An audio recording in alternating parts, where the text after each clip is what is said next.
Cet épisode est affecté par une affaire sortie dans la presse US à propos de Cherry Pie. On pourrait en parler, mais on ne fera pas ça. Bienvenue dans ce deuxième épisode d'Auto-Reverse. Nous allons retourner le sujet de RuPaul's Drag Race dans tous les sens et explorer le reverse dans tous ses recoins. Et pour cette deuxième première, voici 6 nouvelles concurrentes. Rocken Sakura, Dania Sin, Jan,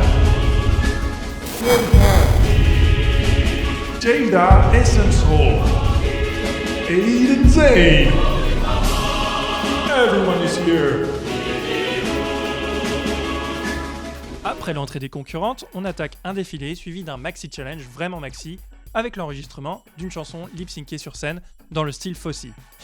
You don't know me. Mais c'est quoi le Fosse Style ? Bob Fosse est un acteur, réalisateur, danseur et chorégraphe américain récompensé d'une Palme d'Or à Cannes, d'un Oscar, de 9 Tony et de 3 Emmy. Il était à un Grammy près de faire partie du club très fermé des Zigotes, mais il est le seul à avoir reçu les 3 prix durant la même année. Ce qui lui donne un toe, et pour un danseur, les doigts de pied c'est important. Mais ce qui nous intéresse n'est pas tant ses récompenses, mais son style. Et Bob Fosse, il en a du style. Avec son attitude de mec cool, nonchalant, il a inventé des silhouettes découpées, les genoux souvent vers l'intérieur, et volant en des mouvements rapides et saccadés, et pourtant élégants et fluides. Plein d'humour et de second degré, ces danses permettent au personnage d'exprimer une sensualité charismatique qui irradie le spectateur. Dans sa première réalisation au cinéma, Sweet Charity, il adapte la comédie musicale du même nom dont il est le chorégraphe d'origine. Délicieusement 60s, les numéros musicaux sont magnifiés par le style inimitable de Bob Fosse.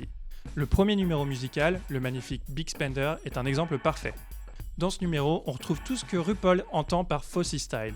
De l'humour sexy, du camp et surtout de la classe, du rythme et une aura qui transpire la luxure. Ce style, on le retrouve dans le long métrage Cabaret qui met en scène Liza Minnelli dans un Berlin pré-Seconde Guerre mondiale au milieu des freaks que peuple le Kit Kat Club. Dans le numéro d'introduction de Liza Minnelli, justement, on retrouve les chaises, accompagnées des poses qui ont été l'inspiration de ce numéro You Don't Know Me. Et c'est là que l'on peut percevoir le mieux le style Fosse. Chaque mouvement, chaque pose est choisi, jusqu'au moindre mouvement des doigts. Et chaque mouvement sert à exprimer la personnalité du personnage. Il affûte son style dans la comédie musicale de Broadway, Chicago. Il déconstruit et réinterprète des danses phares des années 20 pour les infuser d'une tension et d'un danger tout en les modernisant. Vraie icône pop aux États-Unis, sa vie personnelle tumultueuse a été explorée l'année dernière dans la mini-série Fosse Verdon. Cette série n'explore pas l'amour de Bob Fosse pour les gorges du Verdon, mais plutôt sa relation avec Gwen Verdon. Elle était sa muse et assistante et a prolongé son héritage après sa mort. De la fin des années 80 jusqu'à la fin du siècle dernier, elle continue de propager ce style jusqu'à la création de Fosse, une revue primée au Tony reprenant l'essence et le style des chorégraphies de Bob. Mais pourquoi cette obsession pour Bob Fosse chez les drag queens ?